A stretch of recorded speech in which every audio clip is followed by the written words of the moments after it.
A tributary of the Smoky Hill River, Big Creek runs through the campus of Fort Hays State University.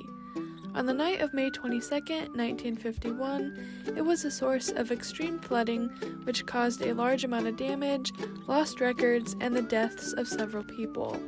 In today's episode of History in Hays, we learn how the flood changed campus and the city of Hays. Hello and welcome to History in Hays, a series examining historical events in Hays and the surrounding areas. This is the fifth and final episode, and we're going to be talking about the flood of Big Creek in 1951. I'm Reagan Neufeld, and with me is Jeremy Gill, the Kansas Room Coordinator at the Hays Public Library. Jeremy, thanks for being here. Hey, thanks for having me. Before we get started, can you first tell me a little bit about how you came to your position as the Kansas Room Coordinator and what all you do? Sure. I'm a proud graduate of Fort Hays State University. I received my bachelor's degree in history and also my master's degree in history. I was lucky enough to find myself in a position to get hired at the Hays Public Library as the Kansas Room Coordinator. There was an opening there, so it was kind of a perfect fit. My background is kind of in local history, Kansas history, environmental history. So I've been in my position for 5 years. And then 2 years ago, I also joined the history department faculty here as an adjunct instructor in the history department as well. So I've always been a Tiger for almost 11 years now, living here in Hays. Cool. So for me personally, this flood that happened in 1951 is one of the more surprising historical events that I've learned about, mainly because I think you look at Big Creek now and you would never expect it to flood, but also it's just something that I had never heard about at all. So can you take me, take us back to the night that it flooded, talk a little bit about what happened when the flooding started and then what followed after that? Sure. And I think you make a really interesting point there by saying that it surprises you that Big Creek would even flood. And there's a whole slew of reasons why that would be, that maybe you haven't seen it. Since I've lived here in Hays for 11 years, I've seen it out of its banks maybe one or two times, but nothing as devastating as what they would have seen in 1951. And we'll get to the reasons why that it's just doing its job. There was some engineering that took place after these floods. So that there are reasons why that hasn't happened, which is we're pretty fortunate for that. But flooding has always been kind of that we don't see flooding as the exception to the rule. We would have seen flooding the first time when Fort Fletcher, that became Fort Hays, would have been built here in 1865. The flooding took place at the fort several different times with soldiers being killed. Hays has experienced flooding in the 1913. So it's not that it was completely unheard of in 1951, but it was just so much more widespread and devastating in 1951.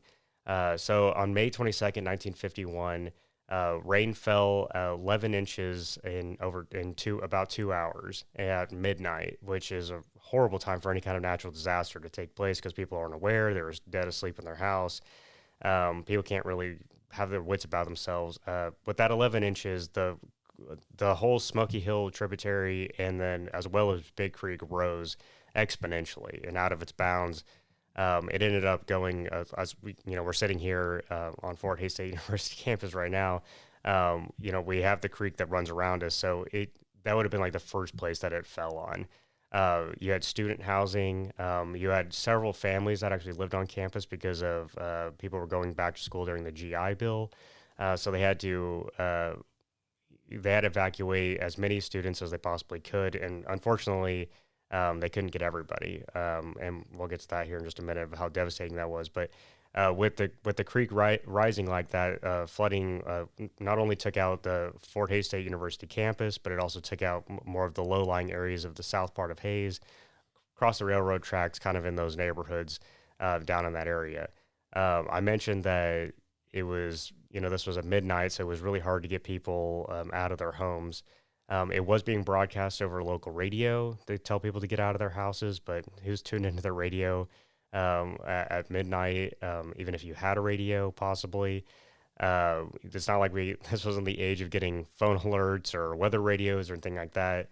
The police department did take the call very seriously. There was two police officers that ended up driving up and down parts of the low-lying areas of Hayes with their sirens blaring and telling people to evacuate, which ended up saving like untold amounts of lives because of just how fast the flash flooding was occurring and basements were filling up. So if anyone was in a basement or sleeping in a basement, it was really a really devastating type thing. Um, US 40 actually ended up flooding. You have to remember that this is a time before the interstate being constructed.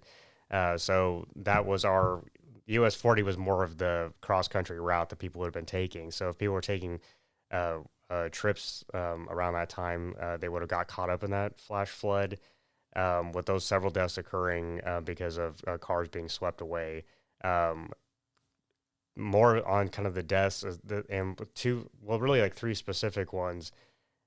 Unfortunately, the campus suffered kind of the worst, and kind of the campus family suffered the worst with Professor Emeritus C.F. Wiest, who was a former professor in the philosophy and religions department. He lived in a house that actually is now, like, if people would know, on Seventh Street, kind of that bar district there. Hmm. But he lived in a house there, and then he ended up actually jumping into his house with his 7-year-old son to try to retrieve some like really uh, interesting book material that he had, and he ended up the basement ended up collapsing in on him, and unfortunately killed both of them. Robert Ripidew was the stepson of President Emeritus Wooster, also drowned trying to save photography equipment in his basement apartment here on campus. Like I said, there was people that were swept into the flooding on their vehicles. There was cows found in trees after it was all said and done. People went missing. Babies went missing. Bodies were being found like a week or so later afterwards. It was just a really incredibly devastating thing for Fort Hays State University and the city of Hays as a whole. Yeah, it sounds like it. Has there ever been like a confirmed number of how many people died? I can't remember the full total. I think luckily it wasn't nearly the number that maybe people were. I mean, any life being taken is horrific, but with them being able to at least blare sirens and get people out of their homes and to higher ground, and fortunately, since it was mostly the south end of Hayes that flooded, and the rest of the town didn't. Or, I mean, they would have gotten a lot of rain, but it wasn't Mm-hmm. like the flooding was going south. So, like, if Hayes ever gets a lot of water, it all goes that way. So you could at least get to higher ground and save lives. I can't remember what the actual confirmed death total was, but fortunately, it was not nearly as high as they were expecting. Hmm. So I know you said that the amount of rainfall fell in only 2 hours, but outside of that, had it been like, do you know, was it a particularly wet month for May that year? Yeah, this didn't just come out of nowhere. I mean, the 11 inches anytime is a lot of rain. But it had been a wet year already. They experienced a little bit of minor flooding ahead of time, and that's also kind of why if Big Creek was already at its max capacity, as well as saturation of the ground, this just made it for a perfect storm. I don't think anyone was expecting that it would dump on Hayes particularly, and it kind of caused a domino effect down the line. Yeah, that's what I was reading, that there was flooding in other areas of Kansas, and that I didn't know if that like if the Smoky Hill is like connected to the parts of the state that flooded later that summer. And I feel like I read somewhere that like it continued to be wet that summer. So was Hayes affected by any of that at all? Yeah, so it actually ends up going like anytime that we were get rain, it moves from the west to the east because it all ends up dumping into the Mississippi River. So whatever kind of happens here is felt down the line. Communities like Manhattan, Lawrence, Topeka all experienced flooding after the Hayes event. That wasn't just here, but that definitely kickstarted a lot of that with that 11 inches. But then it did continue just to rain. A lot of those communities also felt devastating flooding. What was maybe unique, I guess I should say, about Hayes was just that the university itself was really affected. So I think that's why it sticks in our minds. But this affected communities in North Lawrence, kind of like where the river's at, North Topeka, all those kind of communities all experienced flooding and damage after this event. Gotcha. So let's talk a little bit about just kind of more of the structural damage, I guess. Like what happened to the buildings on campus, and you talked about houses having their basements collapse. So what did that look like? Yeah, it was incredibly devastating. The faculty and the community did come together to try to clean up the water as much as they possibly could. Specifically to Fort Hays State University, Pick and Hall took the brunt of the damage. There was like 6 feet of water in the building. It also completely ruined the heating ducts. It got into the heating system, completely ruined that. It also ended up kind of collapsing part of Davis Hall, which is no longer here. It was here when I was a student, but it's no longer here. Um, so people actually ended up having to move to other parts of the campus. Since it was late in the year, this is May, right before graduation, they went ahead and did away with graduation. People were mailed their diplomas. They canceled finals. I know people that talk about like kind of lucking out, not having to take a final. I don't know if that's the best trade off for it, but that was that. It was like the largest damage bill, I think, up until that point. I mean, it was a crazy amount of money that was required to remediate the damage to homes, to the campus itself.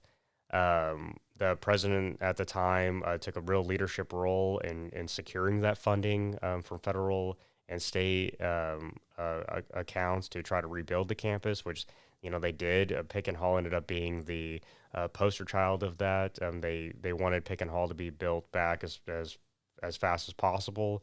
Probably a little bit is just a statement to the longevity of the campus and that they could withstand something like this. But it took a long time for it to even kind of get back to normal. Limestone was affected, so they had to repair that several different times. The wall that surrounds the track over by the football field, that was all Mm-hmm. filled with silt and damaged. Um, some of the things that took the big brunt of it was that Sternberg Museum was on campus at the time before Right. it moved to its Yeah. current location. So a lot of display cases were destroyed. Unfortunately, a lot of records were destroyed. The entire university archive, or their records, at least up until that point, had been destroyed, which was incredibly devastating. It's really hard to, especially as a historian, that has my heart.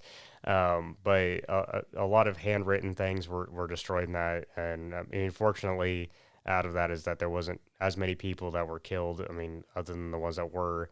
But yeah, the campus and the community did take a huge loss in total on property damage. Yeah, so you mentioned how this was really late into the school year, kind of right at the end. What would it have looked like for students then coming back the next fall? Had things been able to been cleaned up over the summer? So they actually worked really hard to actually have school ready for summer Mm. classes. They would have moved classes maybe to other places like Custer Hall. I don't think took, well, shockingly, didn't take as much of the damage, or maybe they could at least move it to higher floors. So the campus was sort of getting back into shape. Even in the summertime, it did take several years to kind of get the campus really back to normal. A lot of those buildings had to undergo a lot of structural changes. Even the heating system, which was destroyed, they did find a way to bypass that with the power plant. So there was kind of a lot of patchwork that took place, but they at least got the campus back into shape where faculty and staff and students could at least go on with their studies. Mhm. And what was it like around town in the areas that the flood had affected? Yeah, so I can't. I mean, I don't know specifically, but I can't imagine that it was good. If that many basements were flooded in that area, that was probably really devastating to those areas. And I know personally some people that lived through it as kids, and they remember like having to evacuate on boat that night, coming back to their house that was destroyed. And I just think that people just picked up where they had to, and started getting after it of repairing their homes just like you would any other disaster. Yeah. Talking about the evacuations, where would people have, would they just had to evacuate to, you mentioned the north part of town maybe didn't have as much flooding. Would that be where they have gone? Yeah, that's definitely what they would have done. I know that I've lived here once when like a minor flood did take place, maybe 4 or 5 years ago. So I mean, we're still susceptible to it. If we get like extreme rains, and I live on a different part of town, so we don't really experience that up on that part. So we kind of luck out. It's just that we have a very low lying south end of town that takes our flood damage. So if people could at least get out of the downtown area, you were probably pretty safe. Hmm. I know you mentioned the damage to records on campus, and we'll definitely talk about that here in a little bit. But first, let's touch on how Hayes and the campus kind of changed then after that, just specifically with repairs to damage, and then obviously we have the dike now along the south edge of campus. So let's talk a little bit about that. Sure. So after this all took place, the state and this was going on a larger scale with the federal government as well. But flood control was definitely at the forefront of everyone's mind of like, how do we prevent this from ever happening again? And it kind of took an act of Congress to do that. But getting back to our point at the very top of this program about saying like it surprises you that Big Creek floods. Well, it's not that Big Creek can't flood. It's just that we can remediate the damage if it does flood. And the work that went into kind of re-engineering the creek and the tributary itself after the 51 flood was a huge undertaking. And it took leadership from the city level, the state level, as well as the president of the university at the time to get that to happen. And for those who have never even been to campus maybe before, is that where Jellison Bridge is at, that is the creek itself. As you notice, if you walk across Jellison Bridge, it's always empty, or unless it's been raining or something like that. It's more of like a ditch, a water ditch now. They would have re-engineered it so that at least they would have bypassed campus and gone around the university, and there's a walking path now on top of that, but that's our dike system, and so that's used to hold back any flood water that if that were to occur, it would hold it back. This is also the time when Cedar Bluff Reservoir was constructed. Wilson Reservoir was constructed. For those that don't know, Kansas has no natural lake in the state, so everything that we have has been artificially built by man, and usually for the reasons of flood control. Now, recreation goes along with that afterwards, but that is the main reasons for them being built along this area. So Cedar Bluff, the dike, Wilson Reservoir, that's all used to prevent something like the 51 flood from happening again. It did flood again in 56, which they were still kind of constructing all of that stuff. The real big test actually was in 1993. Hayes did experience a very large flooding event in 93, but the dike system did hold. It did do its job, and it did keep it at least away from the campus or minimized any kind of damage. Not that if you get that much rain, there's only just so much you can do on the surface area, but it does hold its job. So the Corps of Engineers kind of rerouted the water away from campus, and we just hope that it always holds because you definitely don't want an event like 51 happening again. Yeah. The part where it crosses, I'm thinking of like if you come into campus from like the bypass, and there's a part there where it's kind of Low lying. yes, and with that's a part of it Yeah, like as Guster well. Drive. Yeah, like the Guster Drive area. That would all be kind of the re-engineered route. And even like where we're at here. I mean, obviously for the listeners, but I can't think of how this like works into it. But this is all kind of part of that same system. All right, and then yes, the lost records that the university has. You've touched on it a little bit, but can you talk a little bit more about that? Just like what what was lost, because I know when I was preparing for the last episode that I did about the university founding, I spoke to Paul Nienkamp over in the Department of History, and he said that, a lot of the university's early records were lost in that flood, and so it's kind of, you do with what you have, but it's not a lot. Yeah, it's definitely our university's version of the Library of Alexandria Mm-hmm. burning down. Um, uh, Student records being burnt, and we don't, or being burnt, being flooded out. We don't entirely know everything that was probably lost. It could be, early personnel. It could have been student records, um, diaries. It's kind of like, who knows what all was lost in that flood, but it's really a devastating thing because of just like the history of the university, and because it's kind of like we start at a different period now. It's kind of like, so we started, the most records that we have are probably from like 50, the 50s onward. So it proves that you definitely need to probably keep backups of everything, and also keep your records away from flooding areas. Yeah, and do you know the extent of what the Sternberg would have lost? So I know that they were able to at least keep most of like what was in display cases. I think that guarded at least from most of the water damage. There was a lot of handwritten like labels, by Sternberg himself that would have been destroyed. Some artifacts probably were destroyed. A lot of books, like any kind of paper material is way more susceptible to damage than, obviously like fossils or rocks or things like that. I think everything was very dirty afterwards, but I think they could at least remediate some of those actual physical items versus paper items. So I'm not even entirely sure all what was probably lost in that Sternberg thing. But even that is just it's pretty sad.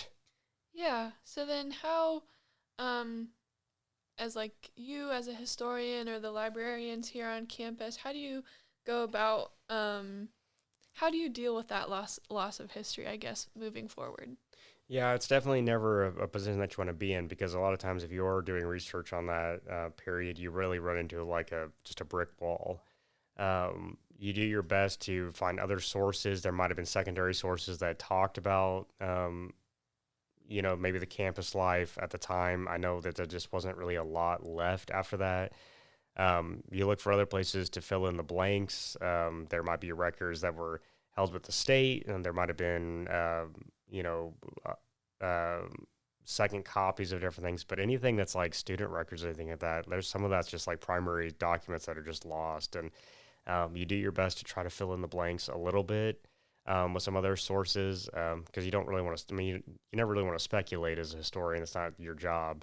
Um, so you just do with what you got, and it's just like even on a small local scale like this, and if you're wanting the history of Hayes or if you're wanting the history of Fort Hays State University, it's just the same as trying to piece together information that was lost in the Roman Empire. I mean, I know that sounds extreme, but you just do with what you have. Yeah. I find it interesting.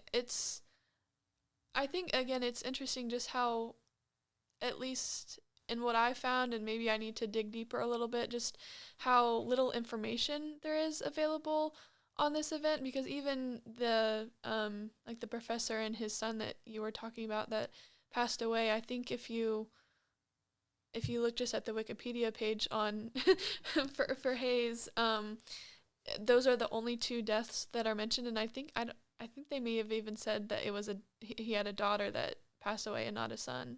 So Yeah, I think that's a really interesting point because, I mean, my job is, as the Kansas Room coordinator, and having records available is to always understand that not everything that you're going to be able to find is going to be on Wikipedia, and everything you're going to find is not going to be online. We're living in a fantastic golden age of being able to research from your own home, but understand that that's not everything, and most of the time it's not even cracking a percent of what's out there. So myself, who has known about what this event was, I've heard about the flooding on Big Creek. I've heard about the flooding on campus, but I until I was invited and I really dug in. I grabbed our vertical file on it. I started looking through and I was like, oh, I didn't know it was like this bad. I mean, I understand flooding is always bad, but I didn't know it was like the extent of how many people passed away, the research or the search and rescue that took place, the police officers trying to get people out of their homes, and then just the how expensive it was to rebuild. Not only just rebuilding the campus, but then fully re-engineering basically our tributary system. That's a pretty large feat, and that's a very expensive price tag that comes with it. Yeah, well, now thankfully we maybe know a little bit more That's about right. it. That's right. So, all right, I think that will do it for this episode. So thank you again for joining me. Hey, thanks for having me. And thank you for listening to this episode of History in Haze. This concludes our series. For Tiger Media Network, this is Reagan Neufeld.